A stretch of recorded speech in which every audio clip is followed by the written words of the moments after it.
Hi all. तो आज हम पढ़ेंगे income tax for CA intermediate. तो इसमें पहला चैप्टर हम शुरू करते हैं। तो सबसे पहला है कि टाइप्स ऑफ टैक्स। सबसे पहले आप समझिए टैक्स क्या होता है। तो अगर आपने लगान मूवी देखी है तो पहले अंग्रेज लोग हमसे लगान लेते थे। जितनी हमारी खेती होती थी उसके ऊपर वो लगान लेते थे। उसी तरीके से आज सरकार टैक्स लेती है। टैक्स एक तरह से आपकी सोसाइटी में रहने की कॉस्ट ऑफ लिविंग का ही पार्ट है। आप इंडिया में रहते हैं तो आपको टैक्स देना पड़ता है अगर आप अच्छा कमाते हैं, और इनडायरेक्ट टैक्स तो जब भी देना पड़ता है अगर आप अच्छा नहीं भी कमाते हैं। तो दो तरह के टैक्स होते हैं, डायरेक्ट टैक्स और इनडायरेक्ट टैक्स। तो डायरेक्ट टैक्स जो होता है वो डायरेक्टली आप पर्सन की इनकम पे लगता है, और जो बंदा डायरेक्ट टैक्स देता है वो उसका इंसिडेंस या बर्डन किसी और पे पास ऑन नहीं कर सकता। जो टैक्स दे रहा है बर्डन भी उसी के ऊपर रहता है। डायरेक्ट टैक्स हो गया जैसे इनकम टैक्स हो गया। इनकम टैक्स आपका डायरेक्ट टैक्स है, वो आपकी इनकम पे ही लगता है, और जिसकी इनकम है वही टैक्स देता है, और वो अपना जो बर्डन है टैक्स देने का वो किसी को आगे पास ऑन नहीं कर सकता। इनडायरेक्ट टैक्स होते हैं जो इनडायरेक्टली लगते हैं, जैसे गुड्स पे, सर्विसेज पे। इनडायरेक्ट टैक्स में आपका आता है जैसे जीएसटी, कस्टम्स, एक्साइज, वैट। अभी भी वैट जैसे पेट्रोल पे, अल्कोहल पे वैट लगता है। तो इनडायरेक्ट टैक्स का जो बर्डन है, टैक्स पेयर जो टैक्स पे करता है इनडायरेक्ट टैक्स, वो बर्डन और इंसिडेंस पास ऑन कर देता है कंज्यूमर को, to the next person, you can say to the buyer. जैसे कि अगर आप कुछ खरीदने जाते हो या रेस्टोरेंट में खाना खाते हो तो जीएसटी बिल में लगा होता है। तो जीएसटी गवर्नमेंट को दे रहा है, जो रेस्टोरेंट का मालिक है वो जमा कराता है, लेकिन जो उसका बर्डन है वो उसने हम पे डाल दिया क्योंकि हमारे बिल में उसने ऐड कर दिया।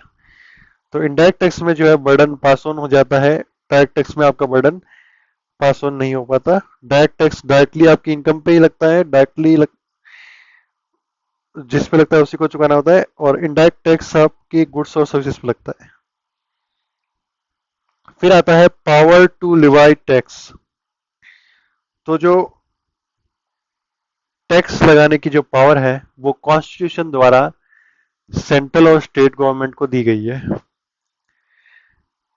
हमारे 7th schedule of article 246 of constitution में 3 लिस्ट है, union list, state list, concurrent list. Union list में वो सब्जेक्ट्स आते हैं जिसके ऊपर लॉ बनाने का जो पावर है सिर्फ सेंट्रल गवर्नमेंट के पास है। स्टेट लिस्ट में वो सब्जेक्ट्स आते हैं जिनके ऊपर लॉ बनाने का पावर सिर्फ स्टेट गवर्नमेंट के पास है, और कॉन्करेंट लिस्ट में वो सब्जेक्ट्स आते हैं जिनके ऊपर लॉ बनाने का पावर सेंट्रल और स्टेट दोनों के पास है। तो इनकम टैक्स जो है वो यूनियन लिस्ट की एंट्री नंबर 82 में आता है।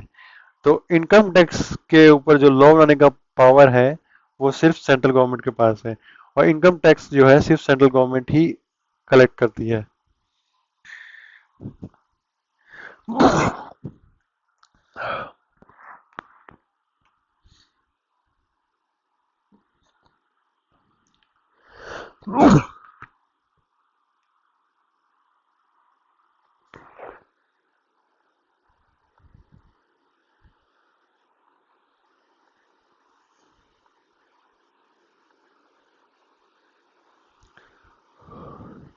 उसके बाद आपके आते हैं components of income tax law. तो जब आप इनकम टैक्स लॉ पढ़ेंगे, इनकम टैक्स एक्ट पढ़ेंगे, तो इनकम टैक्स पढ़ने के लिए आपको 5 चीजें एक साथ साथ पढ़नी पड़ेगी। तो सबसे पहला आ गया आपका इनकम टैक्स एक्ट, फिर दूसरा आ गया फाइनेंस एक्ट जो बजट आता है, फिर income tax rules, case laws, notification, circulars. तो पहले मैं बात करता हूँ इनकम टैक्स एक्ट की। तो इनकम टैक्स एक्ट 1961 में बना था और 1962 से एप्लीकेबल हुआ था। तो इनकम टैक्स एक्ट जो है उसके अंदर सेक्शंस है, सब सेक्शंस है, क्लॉजेज है। उसके अंदर आपके सेक्शंस में, सब सेक्शंस में, क्लॉजेज में प्रोविजंस लिखे हुए हैं, अलग अलग प्रोविजंस लिखे हुए हैं। और उन प्रोविजंस के कुछ एक्सेप्शन भी होते हैं, उनको हम प्रोविजो बोलते हैं। तो काफी जगह आपको प्रोविजो भी पढ़ने को मिलेंगे और कहीं कहीं आपको एक्सप्लेनेशन भी दिया हुआ है, तो इन एक्सप्लेनेशन भी पढ़ेंगे हम। दूसरा आता है फाइनेंस एक्ट, और आप कह सकते हैं बजट। तो हर साल पार्लियामेंट का बजट सेशन होता है, उसमें सरकार बजट पेश करती है, और वो बजट जब दोनों हाउस ऑफ पार्लियामेंट, लोकसभा और राज्यसभा से पास हो जाता है, और जब प्रेसिडेंट का अप्रूवल मिल जाता है, तो वो बिल फाइनेंस एक्ट बन जाता है, और उसी को ही हम बजट बोलते हैं। और उस फाइनेंस एक्ट में अमेंडमेंट्स आते हैं टू इनकम टैक्स एक्ट 1961, और उसमें रेट्स भी आते हैं। 4 पार्ट होते हैं उसमें, एक पार्ट में आपके नई न्यू टैक्स रिजाइम के रेट्स होते हैं, एक पार्ट में आपके ओल्ड टैक्स रिजाइम के रेट्स होते हैं, एक पार्ट में आपके सैलरी के रेट्स होते हैं। तो ये सब हम आगे पढ़ेंगे, न्यू टैक्स रिजाइम क्या होता है, ओल्ड टैक्स रिजाइम क्या होता है, अमेंडमेंट्स किस तरह से लागू होते हैं। फिर आते हैं इनकम टैक्स रूल्स। तो इनकम टैक्स को में कहीं कहीं डाउट रहता है एक्ट में, तो उस डाउट को क्लियर करने के लिए और प्रोसीजर को फॉलो करने के लिए सीबीडीटी इनकम टैक्स रूल्स बनाता है। सीबीडीटी है central board of direct taxes. Central board of direct taxes एक बॉडी है जो इनकम टैक्स का एडमिनिस्ट्रेशन को गवर्न करती है। जो भी कमिश्नर्स, असेसिंग ऑफिसर, सब सीबीडीटी के अंडर में आते हैं। तो हमको इनकम टैक्स के एक्ट के साथ में इनकम टैक्स के रूल्स पढ़ने होंगे to understand the provisions of income tax law. फिर आते हैं केस लॉज। तो कोई भी एक्ट बनता है तो उसमें काफी सारे इश्यूज आते हैं, जिसकी वजह से डिस्प्यूट होता है इंडिविजुअल्स या टैक्स पेयर और असेसिंग ऑफिसर के बीच में। वो डिस्प्यूट जब कोर्ट में जाता है, सुप्रीम कोर्ट, हाई कोर्ट, और जब high court, supreme court judgment देते हैं, तो वो जजमेंट लॉ का पार्ट बन जाता है। तो सुप्रीम कोर्ट का जो जजमेंट है वो तो पूरे ऑल ओवर इंडिया एप्लीकेबल होता है, और जो हाई कोर्ट का जजमेंट है वो जिस स्टेट का हाई कोर्ट है उसके जुरिस्डिक्शन में एप्लीकेबल होता है। फिर आते हैं नोटिफिकेशन सर्कुलर। तो सीबीडीटी काफी बार डाउट्स को क्लियर करने के लिए नोटिफिकेशन सर्कुलर रिलीज करती है, जो एसएससी और डिपार्टमेंट दोनों पे एप्लीकेबल होते हैं। उसके बाद आते हैं steps to calculate income tax. तो उसके लिए हम चलते हैं आपके स्टडी मटेरियल पे। तो जो स्टेप्स हैं, स्टेप वन बाय वन चलेंगे हम। तो सबसे पहला स्टेप है इनकम टैक्स पे करने के लिए, कैलकुलेट करने के लिए, डिटर्मिनेशन ऑफ रेजिडेंशियल स्टेटस। तो रेजिडेंशियल स्टेटस होता है कि आप इंडिया के रेजिडेंट है या नॉन रेजिडेंट है। रेजिडेंट मतलब आप इंडिया में रहते हैं, नॉन रेजिडेंट मतलब आप बाहर रहते हैं। एनआरआई जैसे कि ऋतिक रोशन, और रेजिडेंट जो हमारे देश के लोग हैं। तो रेजिडेंट में आते हैं 2 टाइप के लोग, रेजिडेंट एंड ऑर्डिनरी रेजिडेंट, और resident and but not ordinary resident. तो ये डेज आप कितने दिन इंडिया में रहे प्रीवियस ईयर में, प्रीवियस ईयर और असेसमेंट ईयर का कॉन्सेप्ट ये है कि जो आपकी इनकम प्रीवियस ईयर में हुई है उसका आप टैक्स असेसमेंट ईयर में देते हैं। जैसे कि अभी फाइनेंशियल ईयर 2024-25 चल रहा है, तो प्रीवियस ईयर हो गया फाइनेंशियल ईयर 2024-25 और असेसमेंट ईयर हो गया 2025-26। तो 2024-25 की जो इनकम होगी, तो प्रीवियस ईयर 24-25 की जो इनकम होगी उसका टैक्स आप 2025-26 में देंगे। तो प्रीवियस ईयर में हम देखेंगे कि एसएससी कितने दिन इंडिया में था, उसके बेसिस पे डिसाइड करेंगे कि वो रेजिडेंट ऑर्डिनरी रेजिडेंट है या रेजिडेंट नॉट ऑर्डिनरी रेजिडेंट है, R N O R N R N O R. उसके अलावा आते हैं डीम्ड रेजिडेंट नॉन रेजिडेंट, जो इंडिया में नहीं थे तो वो नॉन रेजिडेंट, और डीम्ड रेजिडेंट का भी हम आगे पढ़ेंगे। जो ये क्यों जरूरी है, क्योंकि क्या रेजिडेंशियल स्टेटस क्यों जरूरी है, तो जो रेजिडेंट होता है अगर वो कहीं बाहर से भी इनकम कमा रहा है तो उसको बाहर की इनकम पे भी टैक्स देना जरूरी होता है। जैसे मिस्टर एक्स है, वो इंडिया में रेजिडेंट है और वो फॉरेन से भी, अमेरिका से भी कुछ पैसे कमा रहा है एक्सपोर्ट करके, या उसके कुछ असेट्स हैं उससे उसको इनकम आ रही है, तो उसको फॉरेन इनकम पे भी टैक्स देना पड़ेगा और इंडियन इनकम पे भी। पर जो नॉन रेजिडेंट है उसको फॉरेन इनकम पे टैक्स नहीं देना पड़ता, उसको सिर्फ इंडियन इनकम पे ही टैक्स देना पड़ता है। उसके बाद आता है classification of income under different heads. तो एक आदमी की अलग अलग टाइप की इनकम हो सकती है।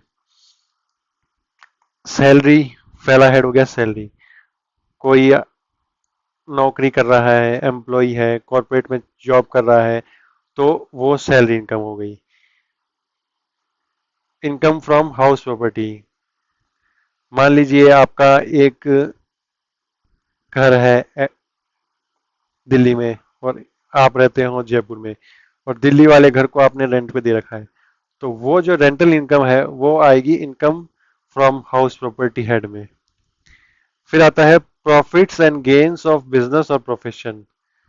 तो जो बिजनेस, जो लोग बिजनेस कर रहे हैं, अंबानी, अडानी, इन ये, या जैसे जो लोग प्रोफेशन कर रहे हैं, जैसे डॉक्टर्स अपना क्लिनिक खोल के बैठे हैं, लॉयर्स हो गए, चार्टर्ड अकाउंटेंट्स हो गए, तो उनकी जो इनकम है वो इस हेड में आएगी। कैपिटल गेन्स, जब आप एक कैपिटल असेट को सेल करते हैं, कैपिटल असेट का मतलब हो गया आपका लैंड, बिल्डिंग, शेयर्स, और उसमें जो आपको प्रॉफिट होता है उसको हम कैपिटल गेन्स कहते हैं और वो इस हेड में आता है।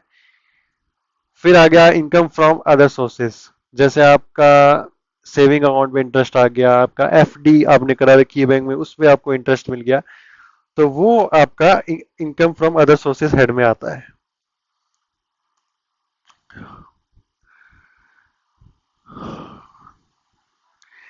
फिर स्टेप 3 आ गया computation of income under each head. तो हर इनकम में हम जो भी हर अलग अलग हेड के जो प्रोविजंस है उसके हिसाब से हम इनकम कंप्यूट करेंगे।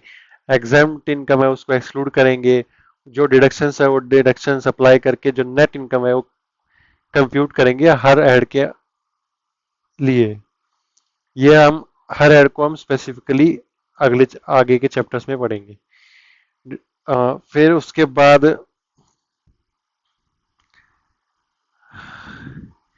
क्लबिंग प्रोविजंस आ गया।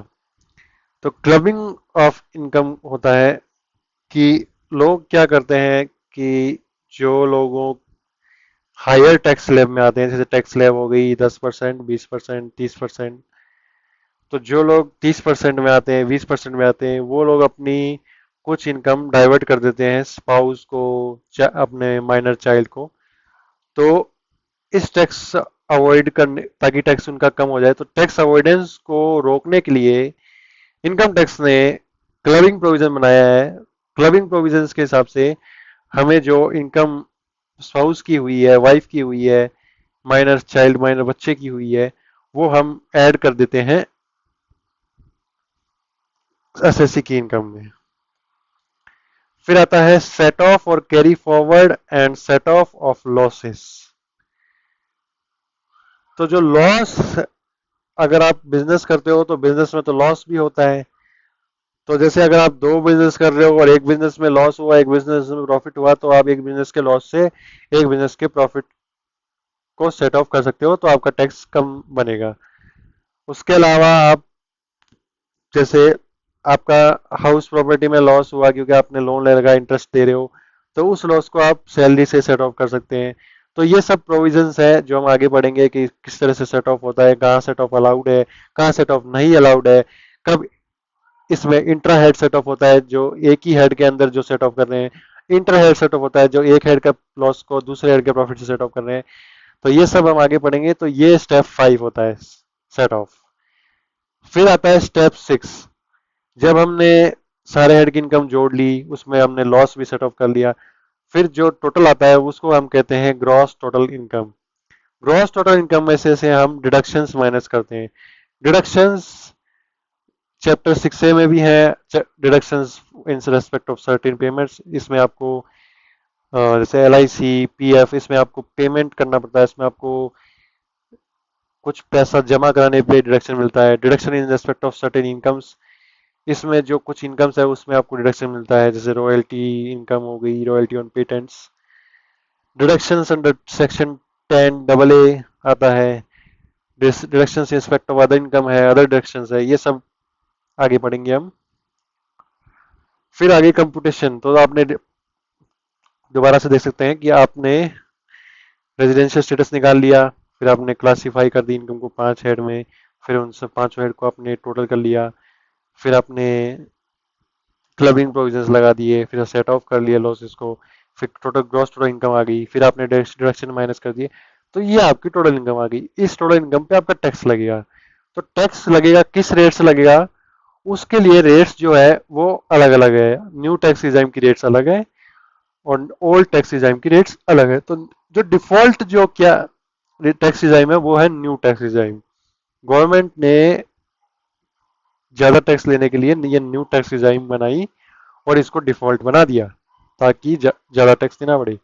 न्यू टैक्स रिजाइम में आपको कोई डिडक्शन मिलता नहीं है और रेट्स ये हैं। New tax up to 3 lakh nil है, 3 से 7 लाख 5%, 7 से 10 लाख 10%, 10 से 12 लाख 15%, 12 से 15 लाख 20%, 15 से ज्यादा 30%।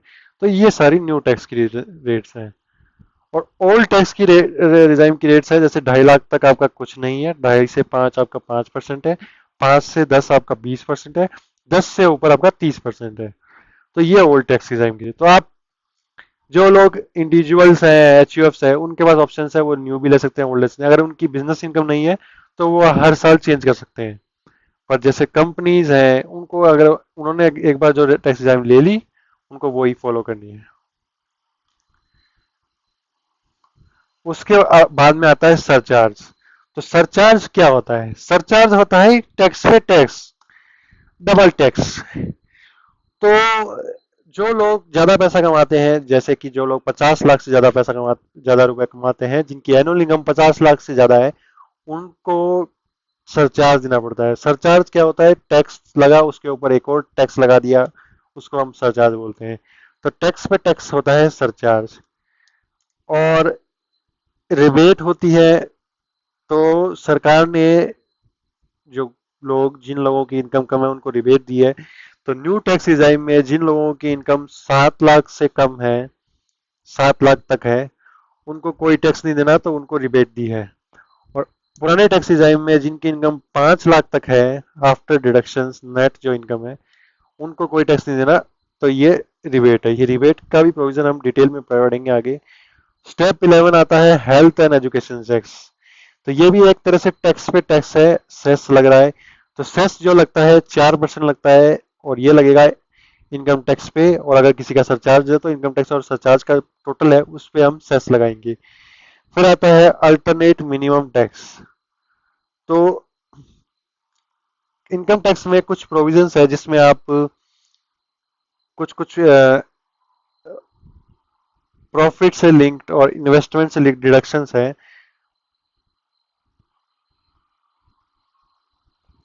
तो उन जो लोग उन प्रॉफिट से और इन्वेस्टमेंट से लिंक डायरेक्शन लेते हैं, उनके लिए हम एक मिनिमम अल्टरनेट टैक्स भी कैलकुलेट करते हैं, और जो भी